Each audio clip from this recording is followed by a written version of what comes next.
అందరికీ నమస్కారం. ఉల్లిపాయ రసం తాగితే షుగర్ కంట్రోల్లోకి వస్తుందని చెప్పి ఇటీవల కొన్ని వీడియోలు చూస్తున్నాను. చాలామంది మన వీడియోలు రెగ్యులర్గా ఫాలో అయ్యే వాళ్ళు కూడా చాలామంది ఫోన్ చేసి అడుగుతున్నారు, సార్ ఇది ఉల్లిపాయ రసం తాగితే షుగర్ తగ్గుతుందంట కదా, మీరు దీని గురించి ఏమైనా చెప్పొచ్చు కదా అని చెప్పి అడుగుతున్నారు. ఉల్లిపాయ రసం తాగితే మీకు షుగర్ తగ్గడం అనేది డైరెక్ట్గా లేదండి, ఎక్కడా లేదు ఇది. ఎందుకంటే ఉల్లి చేసే మేలు తల్లి చేయదని చెప్పి ఒక సామెత అయితే ఉంది. చాలామంది ఇక్కడ పొరబడేది ఏంటంటే ఆ ఉల్లి అనేది వెల్లుల్లి, గార్లిక్, ఆనియన్ కాదు. అంటే ఉల్లి ఇది నీరుల్లి, అది వెల్లుల్లి అనేసరికి ఇది బాగుంది కదా, ఇది తీయగా ఉంది కదా అని చెప్పి దీని మీద పడతారు. అది ఘాటుగా ఉంటుంది కాబట్టి ఎక్కువ తీసుకోరు. కానీ అది వెల్లుల్లి.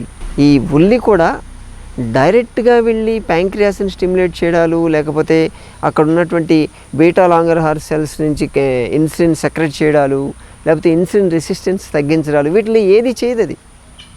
బేసికల్గా చెప్పాలంటే ఈ వెల్లుల్లి తీసుకుంటే ఏమవుతుందంటే అది మెటబలైజర్ అంటే మీ మెటబాలిక్ రేట్ని బాగా పెంచుతుంది. మెటబాలిక్ రేట్ పెంచితే ఏమవుతుందంటే అది ఇండైరెక్ట్గా ఫ్యాట్ మెటబాలిజంని పెంచుతుంది. ఫ్యాట్ అనేది బర్న్ కావడం జరుగుతుంది. అంటే వెల్లుల్లి రసం తీసుకున్నా కొంత ఆనియన్ రసం తీసుకున్నా కానీ వెయిట్ తగ్గుతారు. ఇండైరెక్ట్గా వెయిట్ తగ్గితే ఏమవుతుందంటే ఫ్యాట్ మెటబాలిజం మీద పడుతుంది. అలా కూడా కొలెస్ట్రాల్ కూడా తగ్గుతుంది. కొలెస్ట్రాల్ తగ్గేటువంటి ప్రాసెస్లో దానికి కొలెస్ట్రాల్ తయారు కావడానికి పనిచేసేటువంటి ఎంజైమ్ సైకిల్ని బ్రేక్ చేసేస్తుంది అది. దాంతో అది మ్యానుఫ్యాక్చర్ కాదు. కాబట్టి ఈ మెటబాలిక్ రేట్ పెరగడం వల్ల ఫ్యాట్ బర్న్ అయిపోతుంది ఈజీగా. సో ఈ ఇండైరెక్ట్గా ఎప్పుడైతే ఫ్యాట్ బర్న్ అవుతుందో వెయిట్ తగ్గుతారు.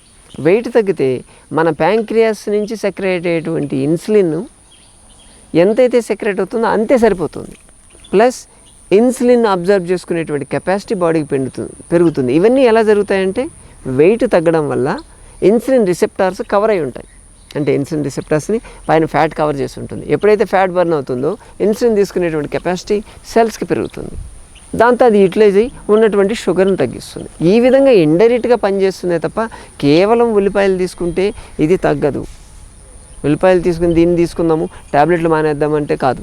దీనికి తగినటువంటి వేరే పద్ధతులు. ఉల్లిపాయలు ఎందుకండి, ఓన్లీ వెల్లుల్లి ప్రతిరోజు తీసుకుని వెల్లుల్లి నిమ్మరసం ఈ రెండు కలిపి తీసుకోవచ్చు. వెల్లుల్లి 20 grams, నిమ్మరసం 1 tablespoon, రెండు కలిపి తీసుకోవాలి. వెల్లుల్లి తుంచి తీసుకోవాలి. దాన్ని గ్రైండ్ చేయడాలు, జ్యూస్లు తీయడాలు చేయొద్దు. దాని క్వాలిటీ పోతుంది.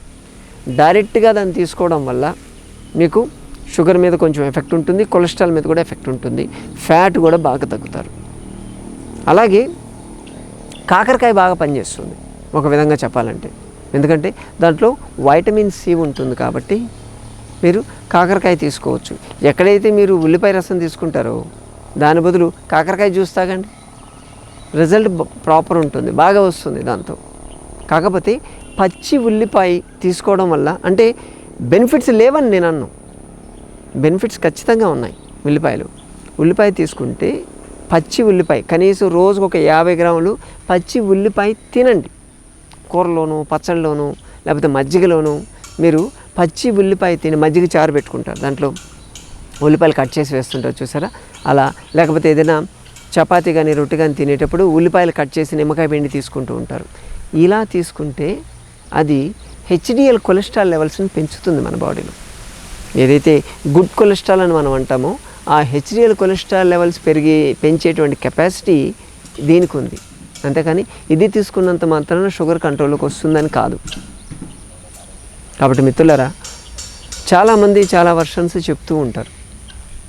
సో కాకపోతే దాంట్లో ఏది నిజము, ఏది అబద్ధము, దాంట్లో ఏది ఎంతవరకు మనం తీసుకోవాలి, ఎంత ఇగ్నోర్ చేయాలి అనేది కూడా మా బాధ్యతగా మేము ఫీల్ అవుతాం.